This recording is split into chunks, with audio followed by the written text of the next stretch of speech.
जी शुक्रिया। चलिए बिस्मिल्लाह रहमान रहीम। आज एक तो मैं थोड़ा सा रिकैप कर दूं पिछला सारा, ताकि वो उसके साथ आज के इस टॉपिक के साथ रिलेट हो जाए। हम सब ये लर्न करने की कोशिश कर रहे हैं कि हम कैसे ग्रो करें, कैसे तरक्की करें। और पहले दिन हमने ये बात फैसला कर लिया था कि तरक्की से मुराद जो है वो हमारी बाहर की तरक्की नहीं है। एक तरक्की का एक सेगमेंट है बाहर की तरक्की भी, यानी किसी का घर अच्छा हो जाए, किसी की गाड़ी अच्छी हो जाए, किसी के पास अच्छे कपड़े हों कंफर्टेबल, या और उसको सहूलतें मिल जाएं, तो इससे कोई इनकार नहीं है। लेकिन हम जिस तरक्की की बात कर रहे हैं वो तरक्की है हमारी इंटरनल ग्रोथ। और मैंने आपसे ये अर्ज़ किया था कि हमारी पर्सनैलिटी के यूँ तो बहुत सारे आस्पेक्ट्स हैं, लेकिन चार समझने के लिए, चार आस्पेक्ट्स पर अगर हम मेहनत करें तो हम तकरीबन अपनी सारी पर्सनैलिटी का अहाता कर लेते हैं। उनमें से पहला एस्पेक्ट जो था वो हमारी फिज़िकैलिटी थी, और उसके बारे में हम बात कर चुके हैं कि अगर हम चार चीज़ों का ख्याल रखें, यानी हम क्या खाते हैं, यानी हम डेली वर्कआउट करते हैं कि नहीं करते हैं, और हमारा स्लीप पैटर्न ठीक है कि नहीं, और हम एंजाइटी और स्ट्रेस में तो नहीं ज़्यादा वक्त गुजारते।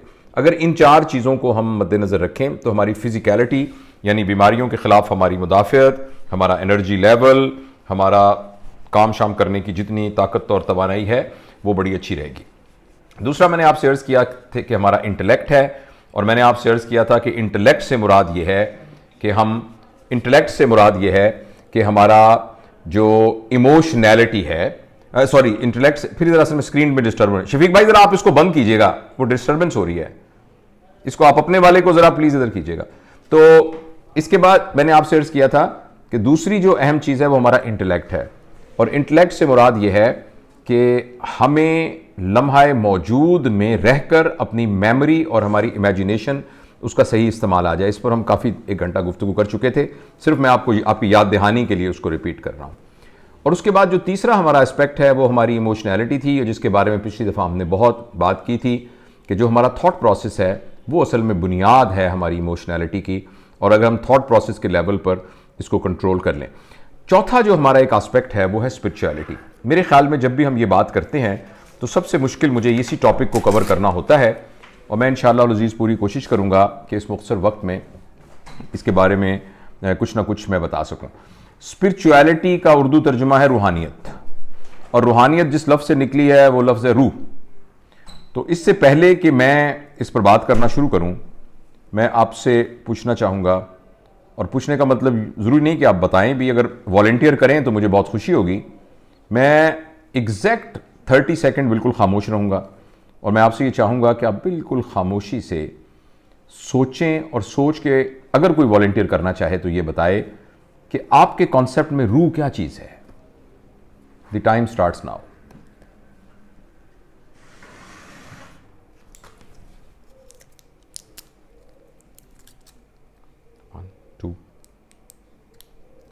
डॉक्टर साहब,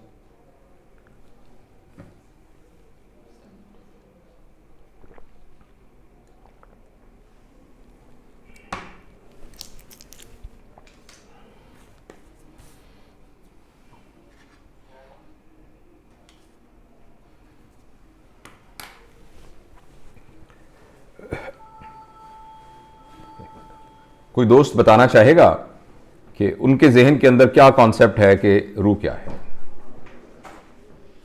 जी नौरीन, पहले आप बताओ।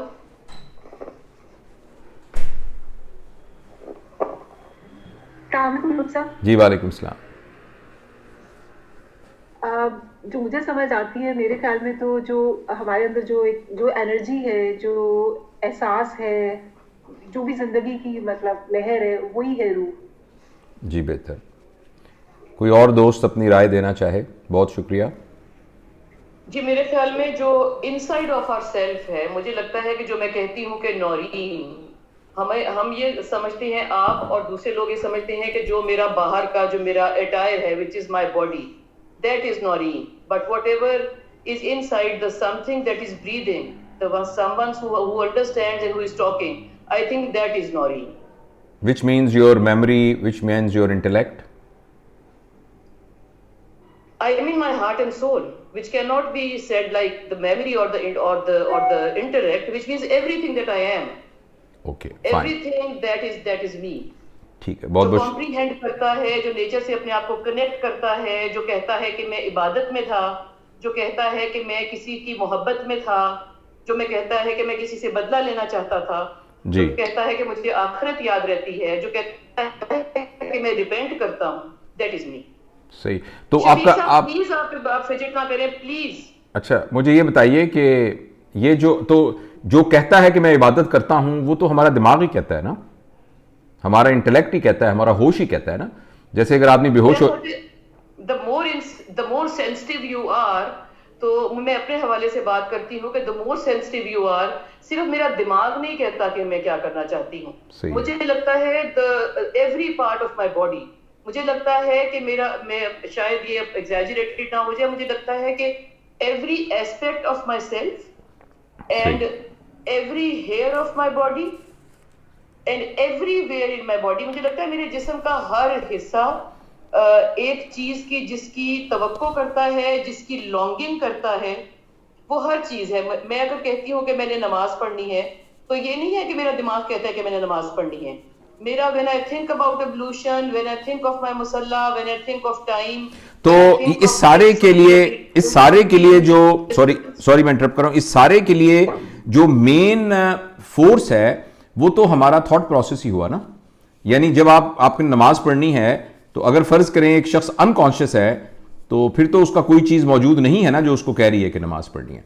एनीवेज, मैं अब थैंक यू वेरी मच आपकी इस इनपुट का। मैं सिर्फ आपसे ये अर्ज करना चाहता था इस एक्सरसाइज के बाद कि जब हम अपनी बॉडी के फिजिकल एस्पेक्ट या इंटेलेक्चुअल या इमोशनल एस्पेक्ट्स की बात करते हैं, वो कॉन्सेप्ट्स इतने कंक्रीट हैं कि उनको जनरलाइज्ड किया जा सकता है। मैं जब ये बात करूंगा, तो अगर हमारे पास 10 दोस्त बैठे हैं, तो 10 दोस्तों को एक ही बात समझ में आएगी। अगर मैं ये कहूंगा कि ये जो 5 उंगलियां हैं ना, इनके साथ ये जो थोड़ा सा गोश्त का टुकड़ा और हड्डियां, ये मेरा हाथ है, तो 11 लोगों को ये समझने में कोई दिक्कत नहीं होगी कि डॉक्टर जावेद इकबाल का हाथ क्या चीज होती है। इसी तरीके से अगर हम थोड़ा सा और हमें टेक्निकल नॉलेज हो, तो हम अपने ब्रेन के अंदर होने वाले इंटेलेक्ट और हमारी जो थॉट प्रोसेस है, उसकी एनाटॉमी और फिजियोलॉजी को भी समझने की कुदरत रखते हैं। अब उसको समझ सकते हैं। यही चीज हमारी इमोशनैलिटी की है। लेकिन जैसे रूह के बारे में अभी हम आपने नौरीन ने और फिर आपने नौरीन मुगीस आपने बात की, तो आपने जो बात की है, जरूरी नहीं है कि सारे 11 बंदों को समझ में आ गई हो। जरूरी नहीं है कि सारे के सारा 11 बंदों को साइंटिफिकली प्रूव किया जा सकता हो कि आप जो कह रही हैं वो ठीक है, और या ये कि सारे उसके ऊपर मुत्तफिक हो जाएं। और यही वो एक प्रॉब्लम है जिसके जरिए से रूह को समझना बहुत मुश्किल है। मैं अगले 15-20 मिनट में जो मेरा एक कॉन्सेप्ट है उस सिलसिले में, ऑफ कोर्स ये कॉन्सेप्ट मैंने भी हाथ उठाया है, नौरीन अमजद ने भी हाथ उठाया जी प्लीज। मेरा ये कहना है कि जिसको मैं कॉम्प्रीहेंशन कह रही हूँ, उसको आप इंटेलेक्ट कह रहे हैं। जिसको आप कॉम्प्रीहेंशन कह रहे हैं, वो आपके दिमाग की फैकल्टी है। उसके लिए लैंग्वेज चाहिए। दिमाग को आप ब्रेन कह रहे हैं कि माइंड कह रहे हैं? दिमाग को हम एक पूरा कॉम्प्लेक्स कह रहे हैं, जिसके अंदर आपके ख्यालात बन रहे हैं, इंटरप्ले कर रहे हैं, और उसके बाद आपके अंदर एक साये के तौर पर एहसास पैदा कर रहे हैं। जी नौरीन अमजद, मेरा जो कहने का मतलब था ये था कि जो दिमाग को भी जो चीज देख रही होती है ना, मुझे वो लगता है वो रूह है। जी मैंने एग्री किया आपकी बात से, जैसे अगर मैंने आपकी बात से एग्री किया। अगर हाँ जी, मुझे अगर गुस्सा आ रहा है और जिसको ये पता है कि गुस्सा आ रहा है, वो है रूह। जी बिल्कुल, आप सही कह रहे हैं। आपने जब ये फरमाया तो मैंने आपकी बात को एग्री किया, लेकिन ये बात फिर भी मैं दोबारा से जरूर अर्ज करूंगा कि आपने जिस तरीके से परसीव किया है, जरूरी नहीं है कि इसको जनरलाइज किया जा सके और हर बंदा उसको समझ सके। ठीक, अच्छा, मैं ये गुजारिश ये कर रहा था कि इसकी वजह यह है कि बाकी तमाम चीजों को तो हम एक तजुर्बे के तौर पर जानते हैं। मेरे हाथ को अगर यहां कांटा लगा है तो तकलीफ हुई, तो मैं अपने तजुर्बे के तौर पर इस हाथ को जानता हूं। मेरे हाथ को राहत पहुंचेगी तो मैं एक तजुर्बे के तौर पर इसको जानता हूं। इसी तरीके से मैं अपने थॉट प्रोसेस में मुझे एक जबरदस्त ब्रिलियंट आइडिया आया है, तो मैं अपने तजुर्बे के तौर पे जानता हूं कि एक ब्रिलियंट आइडिया है। मुझे कोई बहुत स्टूपिड किस्म का ख्याल आया है, तो मैं इसको तजुर्बे के तौर पे जानता हूं। इसी तरीके से मुझे गुस्सा आया है, मुझे नफरत है किसी से, मुझे बहुत मोहब्बत है किसी से, इसको मैं अपने जाती तजुर्बे के तौर पर जानता हूं, और दुनिया में यह तजुर्बा जनरलाइज तौर पर मौजूद है जिसके साथ मैं कंपेयर कर सकता हूं। लेकिन रूह के सिलसिले में प्रॉब्लम यह है कि इसको थ्योरेटिकली समझना तो बड़ा आसान है, मैं जब ये कहता हूं कि रूह जो है मेरे जिस्म और मेरी सोच और मेरे ख्याल से बियॉन्ड कोई चीज है जो इन सबको रेगुलेट कर रही है, तो ये एक्चुअली मेमोरी बाउंड अंडरस्टैंडिंग है, ये मेमोरी बाउंड कॉन्सेप्ट है। ये कॉन्सेप्ट मतलब कुछ लोगों का नहीं होगा मेमोरी बाउंड, मगर अक्सरियत का। और ये कहीं से पढ़ लिया मैंने, कहीं से मैंने सुन लिया, कहीं से मेरी प्री कंडीशनिंग में आ गया, कहीं से मेरी रिलीजियस एजुकेशन का हिस्सा बन गया, कहीं से मेरी कल्चरल एजुकेशन का और सोशल एजुकेशन का हिस्सा बन गया, जिसकी वजह से मुझे ये एक तस्वुराती तौर पर ये आइडिया बनाने का समझ में आ गया कि ये मेरी जिस्म, मेरे दिमाग और मेरी जो सोचें उनसे अलग कोई और चीज है जो कि मैं हूं और जो मेरी रूह है। लेकिन जो बात मैं अर्ज करना चाहता हूं वो ये अर्ज करना चाहता हूं कि ये अपना होना, इसको तजर्बाती तौर पर एज एन एक्सपीरियंस, जैसे ये मेरी उंगली है, इसको तकलीफ होगी तो उंगली होगी, इस तरह रूह की इस माहियत को एक तजर्बे के तौर पर जानना ये बहुत मुश्किल काम है। और इसलिए जो शख्स, इसलिए इसके बारे में बहुत ही डेफिनेटिव होकर और बहुत ही कंक्रीट कोई गुफ्तगू करनी बहुत मुश्किल है। अच्छा, लेकिन हम जैसे हमें लोगों ने बताया है, कुछ लोग तजुर्बा करके, मुराकबा करके, मेडिटेशन करके, सोचो विचार करके, फहम को इस्तेमाल करके इसको एक्सपीरियंस कर लेते हैं। तो मैं आपको अर्ज करना चाहता हूं, जो बातें मैंने की है ना, इन्हीं को एक तरतीब से देकर थोड़ा सा मैं रूह के बारे में बता के फिर जो स्पिरिचुअलिटी है उसके बारे में गुफ्तगू करूंगा। देखिए, जिस्म तो मैं, जैसे एक मिसाल है कि फर्ज करें मेरा कंधा यहां से कट जाए और ये नीचे गिर जाए, तो वो जो गिरा हुआ कंधा होगा, क्या वो जावेद इकबाल है आपके ख्याल में?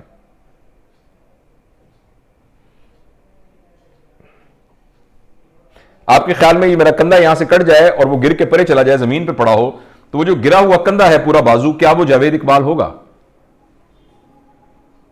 कोई दोस्त बता। अच्छा, और दूसरा कंधा भी कट जाए तो अब जावेद इकबाल ये कटे हुए दो बाजू हैं या जो सेंटर में खड़ा हुआ है वही जावेद इकबाल है? All of it put together, because एक फीलिंग के मकाम पे आप सारे इकट्ठे हैं ना। नहीं, अगर ये मेरा बाजू कट जाए और कट के परे गिर जाए, और उस यानी अगर ये मेरा बाजू मेरे जिस्म से अलग होकर नीचे गिर जाए, तो मेरा ये जो बाजू है ना, अब इस बाजू को कोई जावेद इकबाल नहीं कहेगा। आप मेरी बात समझ रही है ना जी। और अब मेरा दूसरा बाजू भी खुदा ना खास्ता कट जाए, तो अब ये कटे हुए दोनों बाजुओं को जावेद इकबाल नहीं कहेगा, लेकिन ये जो सेंटर में मैं खड़ा हूं इसको जावेद इकबाल कहेगा। अगर मेरी दोनों टांगें कट जाएं और बाजू भी कट जाएं, खुदा ना खास्ता, अब ये जो बचेगा सेंटर का, ये सिर्फ जावेद इकबाल है। और अगर फर्ज करें मेरे कान भी कट जाएं, खुदा ना खास्ता, आंखें भी निकाल ली जाएं, नाक भी निकाल लिया जाए, तो उसके बाद ये सारे परे फेंक दिए जाए, जो बाकी बचेगा वो जावेद इकबाल है। तो अगर फर्ज करें एक ऐसी मशीन है जो मेरे गुर्दों के काम को एक मशीन संभाल ले, जो कि मशीन संभाल सकती है, मेरे इंटेस्टाइन के काम को एक और मशीन संभाल ले, वो भी मशीनें कर सकती हैं। इसी तरह मेरे लिवर को कोई और चीज संभाल ले, उसको भी कर ले, और इसी तरह मेरे हार्ट लंग मशीन मेरे ब्रेन यानी फेफड़ों को भी इस्तेमाल करना और कर दे शुरू, तो जावेद इकबाल किधर गया? तो इसमें से एक बात तो जैसे सब लोग इस बात पर मुत्तफिक हैं, तो ये जो मेरी बॉडी है ना, ये बॉडी तो बिल्कुल वो रूह नहीं है, वो जिसकी हम बात कर रहे हैं वो ये बॉडी तो बिल्कुल भी नहीं है, ठीक है? क्योंकि ये छोटी सी एक जो मैंने मिसालें दी हैं ये इस बात को प्रूव करती हैं।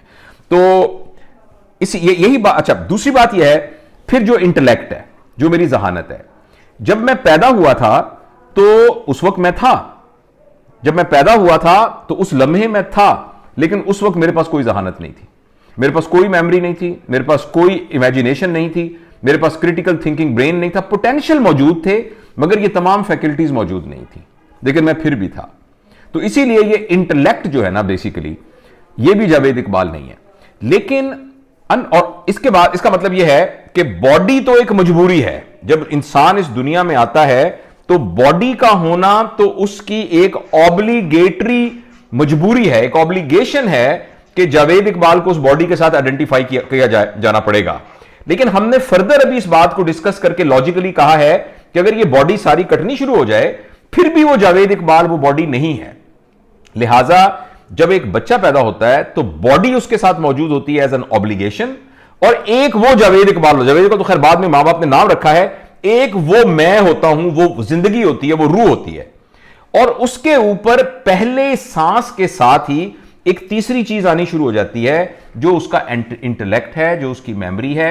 2 दिन के बच्चे की भी एक मेमोरी डेवलप हुई हुई है, 3 दिन के बच्चे की उससे ज्यादा डेवलप हुई हुई है, और आहिस्ता आहिस्ता ये मेमोरी उसकी डेवलप होती रहती है। इस तरीके से इस मौजूदा हालत में जिसमें मैं और आप इस वक्त मौजूद हैं, हम एक्चुअली एक बॉडी माइंड कॉम्प्लेक्स बन जाते हैं। ये बॉडी माइंड कॉम्प्लेक्स जो है, इसको हम इंसिडेंटली जावेद इकबाल या नौरीन मुगीस कहते हैं, और लोग इसी को जानते हैं। ये जो सामने चला आ रहा है 5 फुट 10 इंच का, ये जावेद इकबाल है। फिर वो मुझसे बात करता है और बात करके ये कहता है जावेद इकबाल साहब बहुत अच्छी बातें करते हैं, जावेद इकबाल साहब अच्छी बातें नहीं करते हैं। तो इनफैक्ट ये बॉडी माइंड कॉम्प्लेक्स जो है, ये सारी जिंदगी हमारी पहचान बन जाता है और हमें यह लगता है कि ये मैं हूं। लेकिन जैसे तमाम लोग इस बात पर मुत्तफिक हैं कि जिस वक्त इंसान इस जब फौत होता है तो इमीडिएटली उसकी बॉडी को कुछ नहीं होता, उसकी बॉडी का वेट करें तो वैसा ही होता है। इवन वो जो केमिकल रिएक्शंस हैं वो भी उसकी बॉडी में चल रहे होते हैं, और जो उसका जो इंटेलेक्ट है वो ब्लड सप्लाई ना होने की वजह से जितने इलेक्ट्रिक करंट हैं वो एकदम ऑफ हो जाते हैं। तो जिस तरह कंप्यूटर बंद कर दें तो ऑफ हो जाते हैं, लेकिन वो बिल्कुल डिफरेंट इंसान बन जाता है। तो वो जो उसमें से निकल के चला जाता है, वो जो निकल जाता है, वो निकला हुआ जो है वो जिंदगी का वो बिट है जो मेरे अंदर मौजूद था, और वो है जो रूह है। उसको किसी ऑब्जेक्टिव टर्मिनोलॉजी में डिफाइन करना बहुत मुश्किल है। ये जितनी हमारी जो ईस्ट की फिलॉसफी है वो सारी उसको कॉन्शियसनेस कहती है, और वो ये कहती है कि एक पूरी कायनात का एक इज्तिमाई कॉन्शियसनेस है। उस कॉन्शियसनेस को आप कुरान की जबान के अंदर नूरुस समावाति वल अर्ज कह सकते हैं, जो मुझे समझ में आया अगर मैं दोनों को कोरिलेट करूं। उस नूर का मतलब एनर्जी, और वैसे भी हम इसको कॉस्मिक एनर्जी कहते हैं। तो जो कॉन्शियसनेस इज एन एनर्जी, और उसको कुरान पाक की जबान के अंदर अल्लाह यानी नूरुस समावाति वल अर्ज, उसके उस नूरुस समावाति वल अर्ज में से नूर की एक किरण इस बॉडी के अंदर दाखिल होती है तो इस बॉडी को एकदम वो बना देती है जो नौरीन ने बताया कि जो धड़कता है, जो सांस लेता है, जो अंदर एक स्पार्क पैदा करता है, जो मचल रहा है। तो जो धड़कता है वो मैं नहीं हूं, जो धड़का रहा है वो मैं हूं। यही बात नौरीन ने पहले बताई थी हमें। तो ये जो तीसरी चीज है, ये तीसरी चीज एक्चुअली मेरी एक्चुअल बीइंग है। इसको आप रूह का नाम दे दें, इसको आप कॉन्शियसनेस का नाम दे दें। अच्छा, अब अगर आप गौर से देखेंगे, इसका मतलब यह कि जब मैं, लेकिन इंसिडेंटली और अनफॉर्चुनेटली हमारी पूरी जिंदगी में हम में से अक्सरियत को, अक्सरियत क्या सिवाय कुछ एक्सेप्शंस के, किसी को भी तजुर्बे के तौर पर इस रूह का एहसास नहीं होता। हमें पेन तभी होगा जब हमारे टांग के ऊपर जख्म आएगा, या मेरी आंख के अंदर कोई जख्म होगा तो तब मेरी आंखों में से वो निकलना शुरू हो जाएगा। इसी तरीके से जब मैं कहूंगा मेरी बेइज्जती हो गई, जब मैं कहूंगा मेरी इंसल्ट हो गई, जब मैं कहूंगा मेरी ईगो हर्ट हो गई, तो हमारा असल में बॉडी माइंड कॉम्प्लेक्स हमारी नजर में यही जावेद इकबाल है। और स्पिरिचुअलिटी का जितना दारोमदार है, और स्पिरिचुअलिटी जिस सारी अंडरस्टैंडिंग पर बेस करती है, वो अंडरस्टैंडिंग ये है कि हमें समझ में आ जाए कि बॉडी माइंड कॉम्प्लेक्स से हटकर मैं और हूं, अलबत्ता मैं मैनिफेस्ट कर रहा हूं through body and through mind. अगर बॉडी और माइंड ना हो तो वो मेरा होना है वो मैनिफेस्ट नहीं करेगा। वो सारा का सारा एक कायनात में तो मौजूद होगा मगर वो मैनिफेस्ट नहीं करेगा। मैं आपकी एक मिसाल देता हूं। इस पूरे कमरे में एक हवा मौजूद है और वो हवा पूरे कमरे को उसने भरा हुआ है। मैंने एक पाइप लिया, उसको एक साबुन वाले उसमें डुबोया, हवा लेके मुंह से और उसको यूं करके फुलाया और यहां एक पानी का बुलबुला बन गया। ये जो पानी का बुलबुला बन गया है ये उसी हवा में से ही एक टुकड़ा कट के एक आर्बिट्रेरी बाउंड्री के अंदर आ गया है, जिसको मैं ये कहता हूं कि ये मेरा बनाया हुआ पानी का बुलबुला है। लेकिन एक्चुअली इसके अंदर जो मौजूद है वो इस टोटल हवा में से ही एक हवा का एक छोटा सा टुकड़ा है और वो उसी तरह उसी कमरे में मौजूद है। लेकिन मैंने उसके इर्द गिर्द एक बाउंड्री बना दी है, thin layer of water vapours या वाटर बना दी है, जिसकी वजह से वो डिस्टिंग्विश होकर नजर आना शुरू हो गया है, लेकिन एक्चुअली वो एक बड़े कमरे का हिस्सा है। तो मेरा जो, और अदरवाइज ये हवा हमें नजर नहीं आ रही थी, लेकिन उस बाउंड्री बनाने की वजह से वो अपने आप को उस हवा के उतने पोर्शन ने मैनिफेस्ट कर दिया है। लिहाजा रूह जो है वो पूरे कायनात की एक रूह है, इसको कहें पूरे कायनात का एक कॉन्शियसनेस है, या आप कहें पूरे, आसान लफ्जों में, पूरे कायनात जिंदा है, पूरे कायनात की एक जिंदगी है। अलबत्ता उस जिंदगी में से एक बाउंड्री बनी, वो बाउंड्री वो अल्लाह ताला ने अपनी कुदरत के साथ जो खल्क किया हमें, तो जिस तरह यूं फूंक मार के एक बुलबुला बन जाता है और एक बाउंड्री बन के अब एक छोटी सी डिफाइंड इंडिविजुअल बन गया पानी का बुलबुला, हालांकि है हवा ही वो, लेकिन उस हवा के अंदर, तो उस पूरे जिंदगी के समंदर के अंदर एक डिफाइंड एंटिटी बन गई है, और वो डिफाइंड एंटिटी कभी भी ना बनती अगर बॉडी माइंड कॉम्प्लेक्स ना होता। यानी हवा तो पूरे कमरे में मौजूद होती, मगर उसको अलग से एक बुलबुले के तौर के ऊपर आइडेंटिफाई किया ही नहीं जा सकता था अगर उसके गिर्द एक छोटा सा रिम ना बन जाता। ये बात क्लियर है ना जी, वाज़ेह हुई है ये बात? जी क्लियर है, मगर ये बड़ी देर से हुसैन मिर्जा एक सवाल कर रहे थे, मगर अब उनका इंटरनेट बंद हो गया, वो चले गए। बस सम हो मुझे यहां नहीं होता। अच्छा अब मैं आपसे ये अर्ज करना चाहता हूं कि इस बात को एक तजुर्बे के तौर पर महसूस करना, ये वो बात है जिसको सारी दुनिया रूहानियत कहती है। और लेकिन मैंने आपको एक रूहानियत का और भी एस्पेक्ट आज डिस्कस करना है अपनी पर्सनैलिटी की ग्रोथ के खातिर, लेकिन जो मुरव्वजा डेफिनेशन के अंदर जिसको कहते हैं, और फिर ये है कि समहाउ एक ओवरलैप हुआ और लोगों ने इसको एक रिलीजियस एक्टिविटी के साथ टैग कर लिया। लेकिन यानी इस्लाम से पहले भी और कबल यानी नोन टाइम से पहले भी ये अंडरस्टैंडिंग कि ये हमें जानना है, ये एग्जिस्ट करती थी। इनफैक्ट इस सारे मैदान के जो बड़े बड़े लोग हैं वो कोई 15,000 साल 20,000 साल पहले की उनकी हिस्ट्री है, और वो सारी जो उनकी टीचिंग उनकी ट्रेनिंग है वो इसी बात के गिर्द घूमती है कि किसी तरीके से ये थ्योरेटिकल नॉलेज, देखिए हम जितने लोग बैठे हैं हम सारे इस बात को जान गए हैं कि एक जावेद इकबाल की बॉडी है, एक जावेद इकबाल का माइंड है, माइंड का जो शेडो है वो उसकी इमोशनैलिटी है, लेकिन इसके पीछे एक पावरफुल एनर्जी है जो उसको रन कर रही है, उस एनर्जी का नाम रूह है, और वो असल में जावेद इकबाल है। और जब जावेद इकबाल यहां से दुनिया से जाएगा, इंतकाल होगा, तो वो निकल के बुलबुला फटेगा और वो हवा जो है वो मेन पूरे कमरे का एक हिस्सा बन जाएगी। तो ये बात। अच्छा अब ये है कि लेकिन ये अंडरस्टैंडिंग तजर्बे के तौर पर मुझे आ जाए, यानी जिस तरीके से तजर्बे के तौर पर मुझे पता है मेरी 5 उंगलियां हैं, इस तरीके से तजर्बे के तौर पर मुझे अगर आ जाए, तो इस जर्नी, इस तजर्बे को हासिल करने के जर्नी का नाम एक्चुअली स्पिरिचुअलिटी है इस माने के अंदर। और इसके लिए चूंकि जब आपने एक रास्ते में जाना है तो आपको रास्ता चाहिए।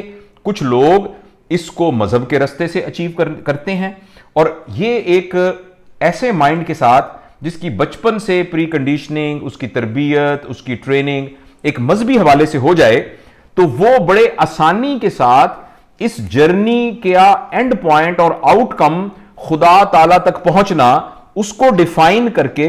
जी आप कुछ कहना चाह रही हैं? नहीं जी। अच्छा, तो वो उसको डिफाइन करके इस रास्ते पर चलना शुरू हो जाता है। इसी तरीके से कोई बंदा किसी और रिलीजियस पाथवे को फॉलो करता है, तो वो अपने आउटकम को उसके हिसाब से डिफाइन करके अपने लिए रास्ता एक बना लेता है। आज की इस नशिस्त के अंदर इसके क्या डिफरेंट तरीके हैं, क्या चीजें हैं, इसके बारे में हम बात नहीं कर रहे। मुझे यानी स्पिरिचुअलिटी का जो ये मुरव्वजा कॉन्सेप्ट है, इसके बारे में सिर्फ इतना ही कहना है कि इसके बाद आप इसके बारे में खुद सोच सकते हैं कि ये, और हम किसी मौके पर इस मौजू पर अलग से बात भी कर सकते हैं। मैं आज स्पिरिचुअलिटी के जो दूसरा एस्पेक्ट आपके साथ डिस्कस करना चाह रहा हूं इस यानी पूरे अंडरस्टैंडिंग के बाद, वो ये है कि जिस तरीके से मैंने आपको बताया कि अगर हमारी हेल्थ अच्छी होगी तो हम उसको फिजिकल ग्रोथ कहते हैं, जिसको पीक्यू कहते हैं, फिजिकल कोशेंट, और अगर हमारी जहानत अच्छी हो तो हम उसको आईक्यू कहते हैं, और जब हमारी इमोशनैलिटी अच्छी हो तो हमें ईक्यू कहते हैं। इस एल्गोरिदम में, इस तरतीब के अंदर और इस पूरी निस्बत के अंदर अगर हमारी स्पिरिचुअलिटी हाई हो तो हम उसको SQ कहते हैं, जिसका मतलब है स्पिरिचुअल क्वोशंट। और वो जिस SQ का इस PQ, IQ, EQ और SQ से ताल्लुक है, वो कन्वेंशनल तसव्वुफ वाली या मजहबी बात नहीं है।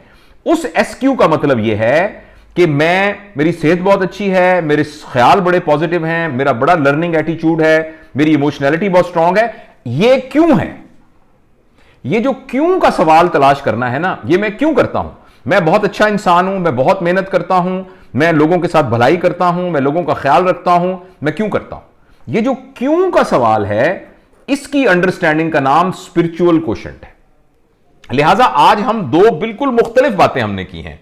पहली बात में एक मुरव्वजा स्पिरिचुअलिटी, रूहानियत, तसव्वुफ, मैंने उसका हल्का सा आपको टच देके उसकी एक इंट्रोडक्शन दी है।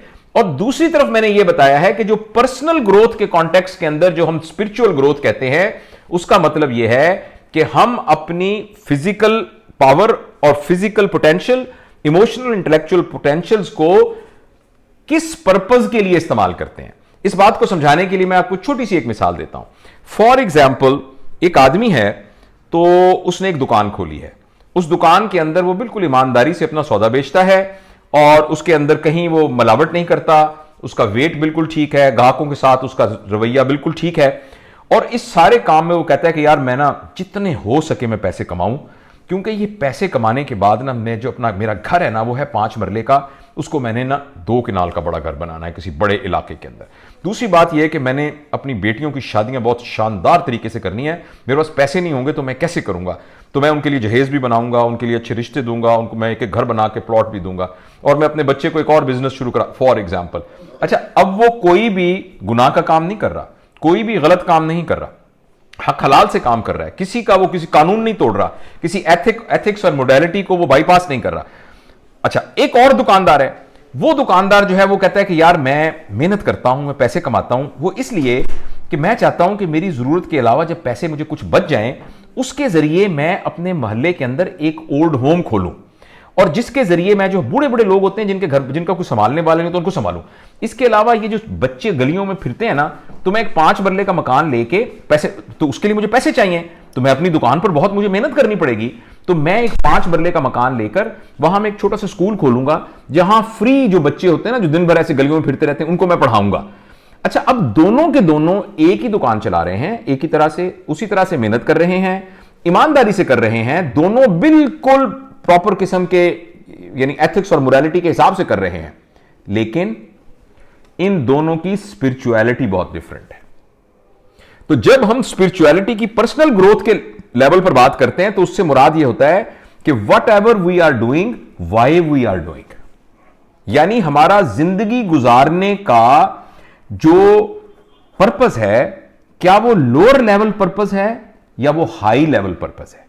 जिस शख्स का जिंदगी गुजारने का पर्पस लो लेवल का होगा, हम ये कहेंगे उसका SQ लो है, और जिस बंदे का जिंदगी गुजारने का पर्पस वो हायर पर्पस है, तो हम कहेंगे उसका SQ हाई है।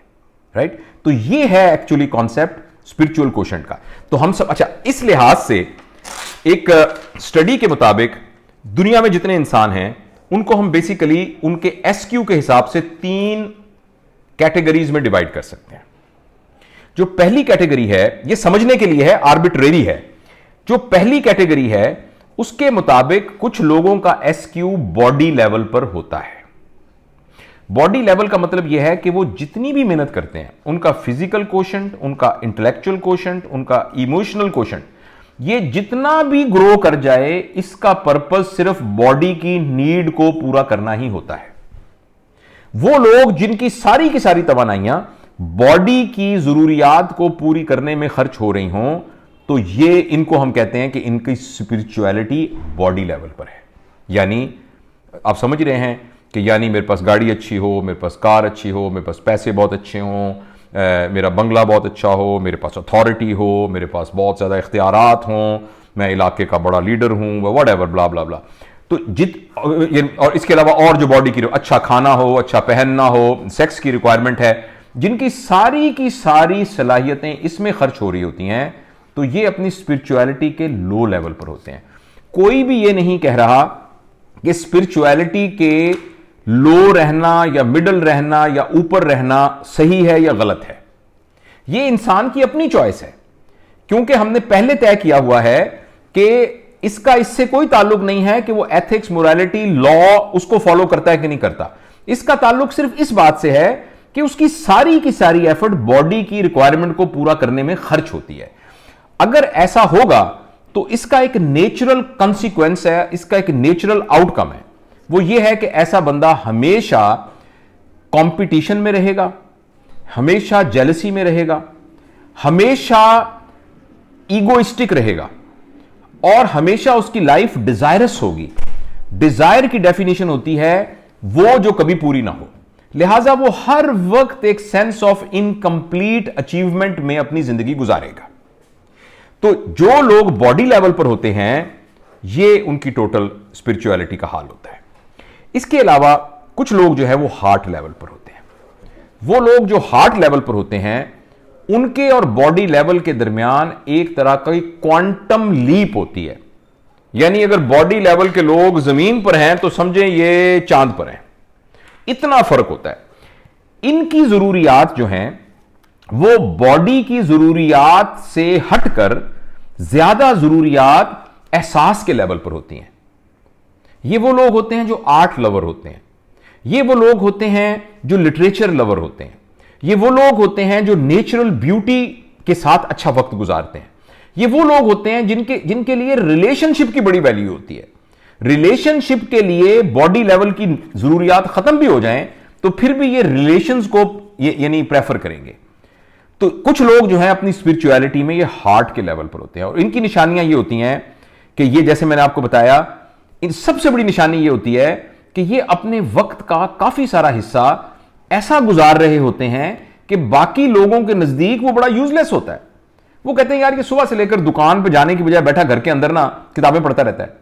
ये देखे ना, ये सुबह निकलता है जाके ना समुद्र के किनारे वॉक करने चला जाता है, 1 घंटा वॉक करके आ जाता है, और जबकि उतनी देर में हम दुकान खोल के 10 गाहक जो है उनको वो कर लेते हैं। तो जो बॉडी लेवल के लोग होते हैं वो उनकी उस प्लेजर को और उनकी इस एक्सटेसी को महसूस नहीं कर पाते। ये उनकी निशानियां होती हैं। और दूसरा मैंने आपको अर्ज किया कि इनके लिए रिलेशनशिप बहुत अच्छे होते हैं, ये इनके रिश्ते बड़े मजबूत होते हैं।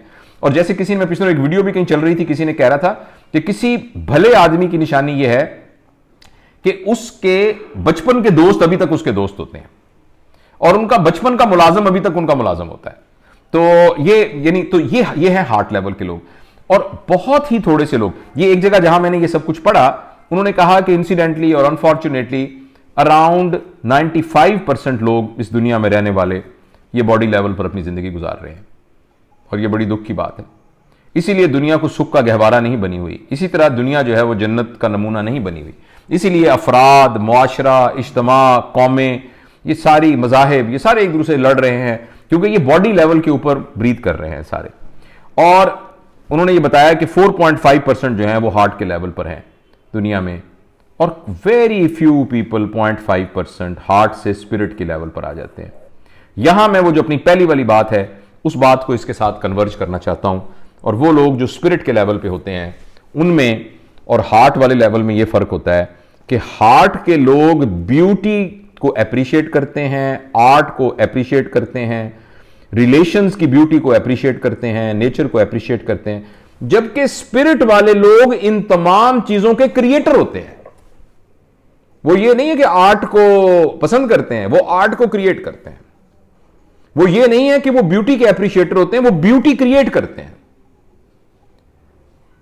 तो ये जो लोग होते हैं ना, जो स्पिरिट के लेवल पर होते हैं, इनकी भी कुछ निशानियां होती हैं। इनकी सबसे बड़ी निशानी ये होती है कि इनके अंदर से डुअलिटी निकल जाती है, जिसको उर्दू में दुई भी कहते हैं। डुअलिटी। डुअलिटी का मतलब यह होता है कि लोगों को, फिनोमिनास को दो में डिवाइड करना, अच्छा बुरा, और दरमियान में कुछ नहीं। तो बॉडी लेवल के लोग तो खासतौर पर उनके अंदर बहुत डुअलिटी होती है, लेकिन स्पिरिट के लोगों की निशानी यह है कि इनके अंदर से ये दुई खत्म हो जाती है। यानी इन्हें, ये लोगों को अच्छे और बुरे में डिवाइड ही नहीं करते। इनके नजदीक बस लोग होते हैं। कुछ लोगों से बुराइयां सरजद हो जाती हैं, कुछ लोग हैं वो अच्छाइयां करते हैं, लेकिन लोग होते हैं बस। In other word, simple word के अंदर नॉन जजमेंटल बन जाते हैं। देखिए ये दो बहुत ही मुख्तलिफ बातें हैं। आप झूठे हैं, इसका मतलब है कि हमारे जहन में डुअलिटी है, सच्चा और झूठे में फर्क है। एक यह है आपसे झूठ बोला गया है, आपने झूठ बोला है। जब हम ये कहते हैं ना कि आप झूठे हैं, इसका मतलब है कोई चांस नहीं है कि आप ठीक हो जाए, क्योंकि आप झूठे हैं। जैसे ये सोना है, तो अब ये तो नहीं कहेंगे ये पीतल है, वो तो सोना है। ये पीतल है तो ये तो सोना नहीं हो सकता। जब आप कहते हैं आप झूठे हैं, आप झूठे हैं का मतलब यह है कि आपके अंदर कोई गुंजाइश मौजूद नहीं है सच्चा होने की। लेकिन जब आप ये कहते हैं और समझते भी हैं कि आपसे झूठ बोला गया है, इसका मतलब यह है कि अब एक चांस मौजूद है कि आइंदा आपसे झूठ ना बोला जाए।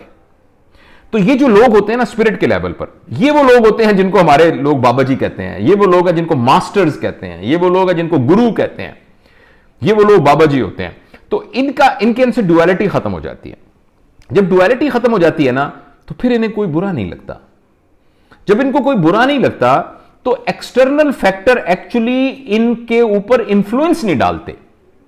इनके अंदर जो कुछ इनका अपना मैटर डेवलप हो चुका होता है, जो इनकी अंडरस्टैंडिंग डेवलप हो चुकी होती है, ये अंडरस्टैंडिंग बुनियादी तौर पर मुतासिर होती ही नहीं बाहर की चीजों से, क्योंकि बाहर की चीजों के लिए ये सिर्फ आईना होते हैं। दे आर ओनली, जैसे आईना है, आईने पर एक अक्स आता है ना, एक आईने के सामने एक परिंदा उड़ता गया, तो वो जो आईना है वो परिंदा बन जाता है। जो ही वो परिंदा गया और एक आग का शोला उसके सामने आया, तो वो आईना जो है वो आग का शोला बन जाता है। आईना खुद जो है वो सिर्फ एक ट्रांसपेरेंट सरफेस होती है। तो ये जो स्पिरिट के लेवल के लोग होते हैं, ये वो ट्रांसपेरेंट सरफेस बन जाते हैं और इनकी डुअलिटी खत्म हो जाती है। और डुअलिटी की खत्म होने के वजह से इमीडिएटली इनके गिर्द एक ऑरा क्रिएट हो जाता है। ये आपने कहीं तजुर्बा किया, हमने तो कुछ लोगों के साथ, मैं जिंदगी में ऐसे लोगों से मिला हूं, 2-3 लोगों से, जिनके गिर्द वाकई एक ऑरा था कि जब आप उनके अंदर उस रेंज के अंदर, मैग्नेटिक रेंज के अंदर दाखिल होते हैं, तो आपको लगता है कि आपको कुछ हो गया और आपको लगा कि आप बदल गए। आपको लगा कि अब ये वो वाला माहौल नहीं है, ये कुछ और माहौल है जिसके अंदर मैं आ गया। और ये वो लोग हैं जिनके बारे में लोग कहना शुरू कर देते हैं कि अगर आपके पास थोड़ी देर में बैठूं ना, तो मेरे सारे दुख दूर हो जाते हैं। आप कभी मेहरबानी करके मेरे पास तशरीफ ले आए ना, तो आपके बस आने से ही मुझे फायदा हो जाएगा। बस ये आपने कह दिया ना, तो बस आपके कहने से ही बस मेरा काम बन गया। ठीक है ना। तो ये दूसरा, यानी उनके अंदर से डुअलिटी खत्म हो जाती है। तीसरा, उनके अंदर का, उनके इर्द गिर्द एक ऑरा क्रिएट हो जाता है। उस ऑरा क्रिएट होने की वजह से वो बहुत ज्यादा इंफ्लुएंशियल हो जाते हैं, यानी उनकी मौजूदगी की वजह से इर्द गिर्द लोगों के अंदर तब्दीलियां आनी शुरू हो जाती हैं। और तीसरी जो इनकी निशानी होती है, बहुत बड़ी निशानी, वो ये है कि ये तनकीद और तारीफ, ये दोनों से मुबर्रा हो जाते हैं। यानी ये वही बात जो मैंने आपसे अर्ज किया है, चूंकि डुअलिटी खत्म हो जाती है, एक्सटर्नल फैक्टर उनके ऊपर इंफ्लुएंस नहीं देते, तो ये तारीफ और तनकीद दोनों से मुबर्रा हो जाते हैं। लिहाजा इन्हें करके कोई कह दे कोई ऐसी बात जो नेगेटिव है, तब भी इन्हें कोई फर्क नहीं पड़ता। कोई इनकी बहुत तारीफें कर रहा हो, फिर भी इनको कोई फर्क नहीं पड़ता।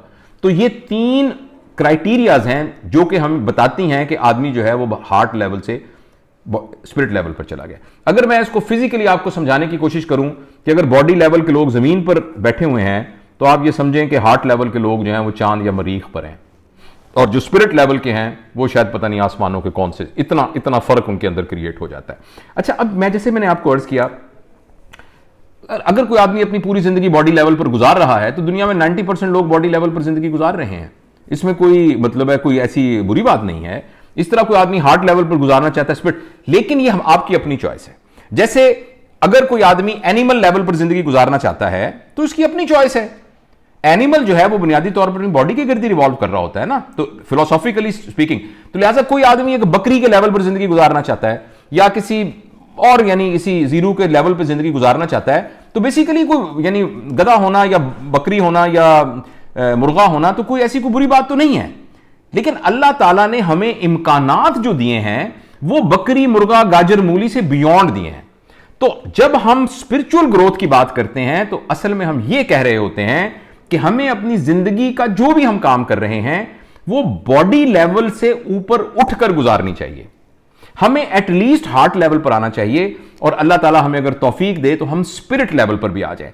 अपनी गुफ्तगू के पहले हिस्से में जो मैंने आपको awareness about body mind complex और स्पिरिट की थी। यहां मैं इन दोनों चीजों को मरकूज करता हूं। अगर किसी तरीके से वो अवेयरनेस हमें नसीब हो जाए, उस अवेयरनेस की वजह से इंसान जो है वो बॉडी लेवल से ऊपर उठना शुरू हो जाता है, क्योंकि उसको यह समझ में आना शुरू हो जाता है कि जिसकी जरूरतों के लिए मैं भाग दौड़ रहा हूं वो तो मैं हूं ही नहीं। जिसका मैं खादम बना हुआ हूं, जिसकी मैं खिदमत कर रहा हूं, और जिसके लिए मैंने कोई कानून ऐसा नहीं जो ना तोड़ा हो, जिसके लिए मैंने कोई एथिक्स बर्बाद ना की हो, जिससे मैंने कितने लोगों से लड़ाइयां की हों, कितने लोगों को फिजिकली मारा पीटा हो, कितने लोगों से ताल्लुकात खराब किए हों, जिसके लिए रातों की नींदें उजाड़ी हों, उसके लिए जो कि मैं हूं ही नहीं। और इसी तरीके उसको ये लगता है कि जिस ईगो को बचाने के लिए, जिस अपनी इज्जत को बचाने के लिए, जिस खुददारी को बचाने के लिए, जिस अपने इंप्रेशन को बचाने के लिए, जिस अपनी अथॉरिटी को बचाने के लिए मैंने अपना सब कुछ लगा दिया, वो तो मैं हूं ही नहीं। जो अभी थोड़ी देर पहले सबने कहा था कि मैं तो हूं ही नहीं। जब बॉडी मैं हूं ही नहीं, जब माइंड मैं हूं ही नहीं, तो मैं तो सारी जिंदगी की इन दोनों की खिदमत में और इसकी प्रोटेक्शन के अंदर ही लगा रहा हूं। तो जब यह बात समझ में आ जाती है तो आदमी बॉडी से हार्ट के लेवल पर और हार्ट से स्पिरिट के लेवल पर जिंदगी गुजारना शुरू कर देता है। अच्छा, अब आखिरी 5 मिनट में मैं, ये तो है ना एक ये जबरदस्त समझ में आ गई, बड़ा मजा आया इस बात को सुन के, लेकिन और करके भी मुझे, लेकिन अब मैं आपको 3 प्रैक्टिकल पॉइंट बता रहा हूं कि आप कहें थिंग्स टू डू जिससे मैं बॉडी लेवल से हार्ट पे चला जाऊं और हार्ट से स्पिरिट पे चला जाऊं। इसका मुझे कुछ जाती तजुर्बा भी है, 100% नहीं है, कुछ जाती तजुर्बा भी है, इसलिए मैं अपनी बात के अंदर उस तजुर्बे की बुनियाद पर थोड़ी सी यानी ऑथेंटिसिटी अपने दिल में तो जरूर महसूस करता हूं। देखें, पहली बात यह है कि हम अगर आज रात को इस सारी डिस्कशन के बाद एक कागज पर सिर्फ यह डिफाइन कर लें कि मेरा पर्पस ऑफ लाइफ है क्या, तो यह पहला स्टेप होगा इस सोच का कि मैं बॉडी लेवल से उठकर हार्ट और स्पिरिट लेवल पर चला जाऊं। अच्छा, वो पर्पस क्या है वो मैं आपको नहीं बता सकता, आपका अपना पर्पस है, कोई भी पर्पस हो सकता है, वो आप खुद डिफाइन करें। अलबत्ता मैं आपको 3 गाइडिंग प्रिंसिपल बता के जाऊंगा कि जो भी पर्पस आप बताएं वो पर्पस अगर इन 3 प्रिंसिपल्स के तहत होगा तो ये इस बात की गारंटी होगी कि हम बॉडी लेवल से हार्ट लेवल और हार्ट लेवल से, अगर अल्लाह ने हमें दी अब तौफीक, तो हम स्पिरिट लेवल पर मूव कर जाएंगे। तो प्लीज तवज्जो से गौर से सुनिएगा। पहला प्रिंसिपल यह है कि जो भी ऑब्जेक्टिव आज रात को अपनी जिंदगी का आप बनाएंगे, यहां मैं आपके साथ एक बात शेयर करना चाहता हूं कि मैं अभी एक दफा एक वर्कशॉप करा रहा था और ये बहुत फेवरेट टॉपिक है। ये मुख्तलिफ कॉर्पोरेट सेक्टर वाले भी बुलाते हैं ना, कहते हैं जी आप इस बात पर बात कीजिएगा कि पर्पस ऑफ लाइफ। मैं कहता हूं जी बिल्कुल ठीक है। और ये एक्सरसाइज में जब भी मैंने की है तो मुझे इसी तरह का तजुर्बा हुआ है कि मैं तमाम लोगों को कहता हूं, जितने लोग बैठे हैं, कि प्लीज आप मेहरबानी करके मुझे बताइए आपकी पर्पस ऑफ लाइफ क्या है। आप यकीन करें, आधे लोगों को जिनकी उम्र 70-70 साल भी है, उनको ये नहीं पता होता उनका पर्पस ऑफ लाइफ है क्या है। और जब वो ये बात कर रहे होते हैं तो वो इतनी बात करते ही वो खुद उनको एहसास होना शुरू हो जाता है कि यार ये मैंने क्या अजीब सी बात की है, क्या ये मेरा पर्पस ऑफ लाइफ था। तो इसलिए मैं और आप भी आज रात को बैठ करना अपने जहन में बड़ा कैटेगोरिकली सोचे कि मेरा पर्पस ऑफ लाइफ क्या है। जो भी पर्पस, यानी मैं आज जिंदा क्यों हूं, यानी आज मैं क्यों जिंदा हूं, मैं कल फौत नहीं हुआ, आज मैं जिंदा हूं, तो आज मैं क्यों जिंदा हूं। तो उसका जवाब है कि मेरा ये पर्पस, मैं भी ये मेरा काम है इसलिए मैं जिंदा हूं। तो वो हम सबको बड़ा कैटेगोरिकली पता होना चाहिए और ये कोई बंदा आपको गाइड नहीं कर सकता। 3 प्रिंसिपल जब वो पर्पस को बनाएं तो उनको 3 पैमानों पे आप गेज कर लें। पहला पैमाना यह है कि जो आपका पर्पस है वो आपकी जरूरत नहीं होना चाहिए। If your need is your purpose, this is not a purpose. मैं ये चाहता हूं कि कुछ अरसे के बाद मेरे पास 10 लाख रुपया हो, तो ये आपकी नीड है। नीड होना कोई बुरी बात नहीं, हो सकता है आपका 1 करोड़ आपकी नीड हो, इसमें कोई शर्म की बात नहीं है। किसी भी दुनियावी चीज की नफी नहीं की जा रही। घर बनाना है, यह आपकी नीड है। आपने कोई बड़ी गाड़ी लेनी है, यह आपकी नीड है। आपने कोई जरूरी जमीन खरीदनी है, यह आपकी नीड है। आपने कुछ और करना है इस तरह का वर्ल्डली, तो आपकी नीड है, लेकिन आप उसको अपना पर्पस नहीं कह सकते। तो जो भी आपका पर्पस हो वो आपकी नीड ना हो। अगर आपने अपनी नीड को अपना पर्पस समझा, इसका सिंपल मतलब यह है कि आप बॉडी लेवल पर फंस गए, क्योंकि नीड तो बॉडी की होती है। तो आप बॉडी लेवल पर फंस गए, लिहाजा अपना पर्पस वो नीड के लिए कोशिश करते रहिएगा। मैं आपको बिल्कुल नहीं मना करता कि कल सारे लोग दुकानें बंद कर दें और बिजनेस बंद कर दें और जॉबों से इस्तीफा दे दें, मैं आपको बिल्कुल ये नहीं कह रहा। आप बिलियनर हो सकते हैं और बहुत स्पिरिचुअल पर्सन हो सकते हैं।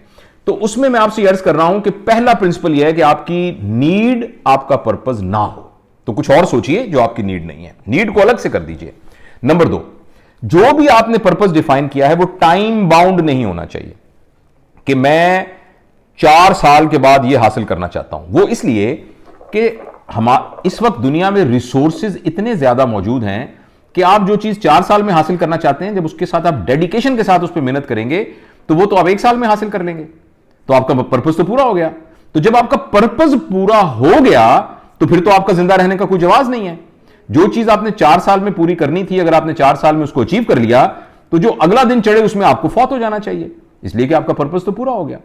और यह फिनोमिना हमें वेस्ट में बहुत, पाकिस्तान में भी होगा, ये ईस्ट में भी होगा, मगर वेस्ट में यह फिनोमिना हमें बहुत नजर आता है कि जो उनका लाइफ का पर्पस होता है, अगर वो मटीरियलिस्टिक है, यानी वो पर्पस अगर उनकी नीड है और टाइम बाउंड है, तो जो ही वो अचीव हो जाता है तो एकदम एक स्पिरिचुअल हॉलोनेस डेवलप हो जाती है और बंदे को समझ में नहीं आता मैं क्या करूं और बंदा कहता है कि मैं खुदकुशी क्यों ना कर लूं।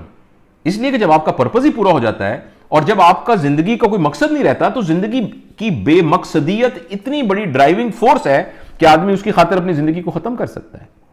और आप देखिएगा कि वहां के यूथ जब उनका ऑब्जेक्टिव अचीव हो जाता है और वो बड़ी यंग एज में अचीव होता है, तो अजीब अजीब काम करते हैं। मतलब अच्छा बड़ा खूबसूरत आदमी होगा, पूरे चेहरे पे टैटू किया होगा, अच्छा बड़ा अल्लाह मियां ने खूबसूरत बनाया होगा, जबान के ऊपर उसने एक बाली पहनी हुई होगी, कानों के ऊपर 10-10 बालियां पहनी होंगी, अजीब पंख की तरह के उसने बाल बनाए होंगे, ठीक है, अजीब अजीब तरह की उसको अपने आप को एक्सप्रेस करने के लिए अजीब अजीब तरीके की हरकतें करनी पड़ेंगी, बहुत ही अबनॉर्मल किस्म का सेक्सुअल बिहेवियर उनके एटीट्यूड के आना शुरू हो जाएगा। तो ये क्यों होगा? वो इसलिए कि उनका पर्पस या तो डिजायर या तो नीड था, या नंबर 2 ये टाइम बाउंड था। तो पर्पस ऐसा होना चाहिए। आप कहें कोई मिसाल दें टाइमलेस पर्पस की, तो जैसे अब्दुल सत्तार ईदी का पर्पस था फॉर एग्जांपल, तो टाइमलेस था। सबसे बड़ी मिसाल नबी पाक सल्लल्लाहु अलैहि वसल्लम, उनका पर्पस यह था कि दुनिया में आने वाले आखिरी इंसान तक अल्लाह के पैगाम को पहुंचाना है। तो उनके पास तो 23 साल थे, सिर्फ 23 साल उन्होंने काम किया, लेकिन 23 साल के बाद भी उनके पर्पस का मोमेंटम शुक्रिया, उनके पर्पस का मोमेंटम जो है वो कंटिन्यू है, अभी तक चलेगा, क़यामत तक चलेगा। इस तरह ये तो खैर एक बहुत, यानी हम बड़ी बात कर रहे हैं, लेकिन हम अपने लेवल के ऊपर भी अपने पर्पस को डिजायर से हटाकर और अपने पर्पस को टाइम लेस कर सकते हैं। और तीसरी जो यार्डस्टिक ये है कि जो भी हमारी जिंदगी का पर्पस हो वो पर्पस नोबल हो। नोबल से मुराद यह है कि जब उस पर्पस को हासिल करने के लिए हम हार्ड वर्क करें, मेहनत करें, जद्दोजहद करें, उसके नतीजे में हमें जो कुछ हासिल हो, उस हासिल होने वाली चीज में मेरे अपने, मेरे सिबलिंग्स और मेरे बच्चे, बीवी बच्चे, इनके अलावा और लोगों का भी हिस्सा हो। प्लीज यहां एक बात क्लियर करनी बहुत जरूरी है कि चैरिटी नोबेलिटी का ऑल्टरनेट लफ्ज नहीं है। हमारा यह ख्याल होता है कि मैं बहुत सारे पैसे कमाऊंगा, उसके बाद महीने के एंड में 2 देगे दे दूंगा, या मेरे घर में जितने मुलाजिम हैं ना, मैं उनके बच्चों को स्कूल की किताबें ले दूंगा, और जो मेरे सर्दियों में जब कपड़े मेरे सारे नए मैंने खरीदने होंगे तो पुराने जितनी मेरी अलमारी में पड़े हैं मैं सारे में उनको दे दूंगा। तो ये सारी बातें अच्छी हैं, चैरिटी हमें जरूर करनी चाहिए, खैरात हमें करनी चाहिए, सदकात हमें करने चाहिए, उनका एक अपना मकाम है। लेकिन जिस नोबेलिटी की बात मैं कर रहा हूं वो बुनियादी तौर पर यह चैरिटी नहीं है। नोबेलिटी से मुराद यह है कि आपने जो कुछ भी अचीव किया, उसके अचीव करने में जो आपको मिला, उसका कुछ हिस्सा आपने अपने इर्द गिर्द के लोगों और अपने मुआशरे को भी दिया। और इसको अगर मैं ट्रांसलेट करूं आसान में, कि आपकी उस एफर्ट की वजह से लोगों के अंदर आसानियां तकसीम होनी शुरू हो गई, तो इसका नाम नोबेलिटी है। यहां एक बात ज़िम्नन मुझे याद आई है कि जिस मुआशरे के अंदर बहुत ज्यादा चैरिटी हो रही होती है ना, तो वो इकोनॉमिक्स के उसूल के मुताबिक वो ये शो कर रहा होता है कि उस मुआशरे में कुछ लोगों ने अपनी मेहनत से ज्यादा पैसा इकट्ठा कर लिया है, और पैसे की गैर मुनसिफाना तकसीम की वजह से कुछ लोगों के पास बहुत पैसा आ गया है, और अब वो उस पैसे को कंपनसेट करने के लिए कुछ लोगों को आगे खैरात कर रहे हैं। तो लिहाजा खैरात का देखिए, जब मुस्लिम मुआशरा भी जब तरक्की किया था तो उसका इंडिकेटर यह हुआ था कि वहां कोई ज़कात लेने वाला नहीं था। लोग ज़कात देते, वो तंग आते थे, ज़कात किसको दें, जिसको देते थे वो कहता मैं लेता ही नहीं हूं, मुझे जरूरत ही नहीं है ज़कात की। तो फिर वो यानी खजाने में जमा होने लगी ये सारी चीजें और इज्तिमाई कामों में खर्च होने लगी। तो ये है, ये 3 यार्ड स्टिक्स हैं, इनको अगर हम मद्देनजर रखेंगे तो हम इंशाअल्लाह अज़ीज़, और इसको ना अगर आप, वो मैंने एक दफा जिक्र भी किया था कि अगर आप हमारी ईस्टर्न फिलॉसफी और जो जिसका ताल्लुक बेसिकली वो ज़मीनी मज़ाहिब से है उनको देखें तो वो कहते हैं कि जी आप तपस्या काटें और आप योग इख्तियार करें और आप सेवा करें, खिदमत करें और अपने आप को मिटा दें। और हमारे सूफीज़म में भी कि अपने आप को बिल्कुल मिटा दें और आप बहुत सारी मुशक्क़तें करें, रातों को चिल्ले काटें और रोज़े रखें और फाका करें और सारे अपने ऊपर ये मुजाहिदात करें सारे, तो उसके नतीजे में फिर आपका वो रूह के साथ ताल्लुक बन जाएगा। लेकिन नबी पाक सल्लल्लाहु अलैहि वसल्लम की दी हुई शरीयत और उसके अंदर दी हुई तमाम गुंजाइशों के मद्देनज़र मुझे ये समझ में आया है कि आप डॉक्टर हैं तो डॉक्टर बने रहें, आप इंजीनियर हैं तो इंजीनियर बने रहें, आप कहीं मुलाजिम हैं तो करते रहें। इस सारे के बावजूद आप स्पिरिचुअलिटी की मंजिलें हासिल कर सकते हैं बशर्ते कि जो कुछ भी आप कर रहे हैं उसमें बॉडी लेवल से उठकर हार्ट लेवल से स्पिरिट लेवल के ऊपर आप आ जाएं। और उसके लिए मैंने आपको ये 3 बातें बताई हैं, एक्चुअली ये 4 बातें हैं। पहली बात यह है कि बैठकर सबसे पहले अपना एक पर्पस डिफाइन करें, आज ही सोचें। और प्लीज इस बात पे मत होइएगा ये बात कि मेरी तो 50 साल उम्र हो गई है तो मैं अब मुझे ख्याल है कि मैं पर्पस वो करूं, तो मेरी तो 60 साल उम्र हो गई है, मैं तो 40 साल का हो गया हूं। ये नहीं, मैं ये कहता हूं कि हमारे इस दुनिया में जाने से एक सांस पहले भी अगर हमें समझ में आ गया कि ये मेरा पर्पस था और मैंने वो सांस उस पर्पस के लिए लिया, तो ये भी काफी है, क्योंकि ये इतना बड़ा प्लेजर है, इतना बड़ा ऑनर है कि वो एक सांस भी काफी है। तो इसलिए हम लेकिन एक बात है कि जितना वक्त गुजर चुका है, मेहरबानी करके अब हम मजीद वक्त जाया ना करें और अपनी जिंदगी को कोई ना कोई पर्पस दें। उस पर्पस के लिए मैंने 3 बातें बताई हैं। वो पर्पस हमारी नीड नहीं होना चाहिए, वो पर्पस टाइम बाउंड नहीं होना चाहिए, और वो पर्पस में नोबेलिटी होनी चाहिए। जब ये चीजें हो जाएंगी, मैं एक आजिज से दुनियादार इंसान के तौर पे ये कहता हूं कि वो जो सारा मुश्किल सी बातें मैंने वो जो सारी बताई थी, वो सारी की सारी उस डिफिकल्ट साइड से पहाड़ की चोटी को क्लाइम करने की बजाय हम बिल्कुल सिंपल तरीके से उसी चोटी को क्लाइम कर लेंगे। तो ये हमारी आज की गुफ्तगू थी। अगर कोई सवाल पूछना चाहें या कोई कमेंट हो तो मुझे खुशी होगी। जी प्लीज, हमारे पास 4-5 मिनट है। सर अस्सलाम वालेकुम सर। उबैद जी, वालेकुम सलाम उबैद साहब। जी उबैद भाई। सर अभी आपने बात की कि हमारी जिंदगी में बहुत सारे लोगों को अपनी जिंदगी के मकसद का नहीं पता होता। तो सर इसमें अभी आपने ये बात भी की कि अगर आपको आखिरी सांस में भी आपको मकसद का पता चल जाए जी तो वो एक सांस ही काफी है। तो सर ये जुमला बहुत बड़ा नहीं कह दिया आपने? जी, मैंने इसलिए बड़ा कहा है कि इसके पीछे जो है एक नबी करीम सल्लल्लाहु अलैहि वसल्लम की कही हुई बात है कि जो शख्स जो है मरने से पहले भी तौबा कर लेगा तो वो ऐसे हो जाएगा जिस तरीके से कि वो आज पैदा हुआ है। इसी की बुनियाद पर हजरत उमर रजी अल्लाह ताला अन्हु ने एक दफा बैठे हुए कहा कि मैं तुम सब लोगों में से सबसे ज्यादा नेक हूं। तो इस बात पर लोग बड़े हैरान हुए क्योंकि ये हजरत उमर का तो ये कैरेक्टर ही नहीं था, वो तो ऐसे बात ही नहीं करते थे। तो उन्होंने कहा ये आपने कैसे बात कर दी, वो तो बहुत आजिजी से बात करते थे। उन्होंने कहा इसलिए कि मैंने नबी करीम सल्लल्लाहु अलैहि वसल्लम से ये सुना है कि जो शख्स ईमान को हासिल कर लेगा तो उससे पहले की उसकी जिंदगी में जितने भी उसने जहालत के जमाने में गुनाह किए होंगे वो सारे नेकी में कन्वर्ट हो जाएंगे। तो तुम सब, मैं इस्लाम लाने से पहले तुम सबसे बुरा था, तो इस बुनियाद पर मेरी नेकियां तुम सबसे ज्यादा हो गई क्योंकि वो सारी क्वांटिफाई हो गई। तो ये जो बात मैंने की है, हो सकता है कि एक आपको एग्जेजरेशन लगती हो, फिलोसॉफिकल एग्जेजरेशन लगती हो, लेकिन फिर भी एक आदमी का आखिरी सांस भी जहालत में गुजरे, उसकी निस्बत यह है कि कम से कम वो एक सांस बचा ले। और जब हम एक सांस कह रहे हैं तो एक्चुअली फिजिकली 1 ब्रेथ तो नहीं कह रहे ना, हम जिंदगी का कुछ सेगमेंट कह रहे हैं। लेकिन जैसे मैंने 2 बातें आपसे अर्ज की हैं, एक बात वही कि जो शख्स जो इस्लाम ले आया और उसने यानी जिस इस्लाम, आप इसको ब्रॉडर कहें, जिस शख्स ने अपनी जिंदगी को ठीक कर लिया, मैं ऐसे कहता हूं, ठीक है ना, ताकि हमारे सुनने वालों में से बाज गैर मुस्लिम भी होंगे तो वो भी उस गुफ्तगू के दायरे के अंदर आ जाएं। तो लेकिन हम अपने रिलीजियस कॉन्टेक्स्ट में ये कहते हैं कि जिसको अल्लाह ताला ने ईमान की दौलत दे दी तो वो उसकी पिछली जिंदगी ऐसी हो गई जैसे वो मां के पेट से निकला था। तो ये जो बात मैंने की है वो इस बुनियाद पर की है, इन 2 बातों की बुनियाद पर। जी right sir, thank you so much sir. बहुत शुक्रिया जी 1 मिनट है, किसी के पास कोई सवाल? कोई बात नहीं, 1-2 मिनट हम बढ़ा भी सकते हैं, कोई इशू नहीं।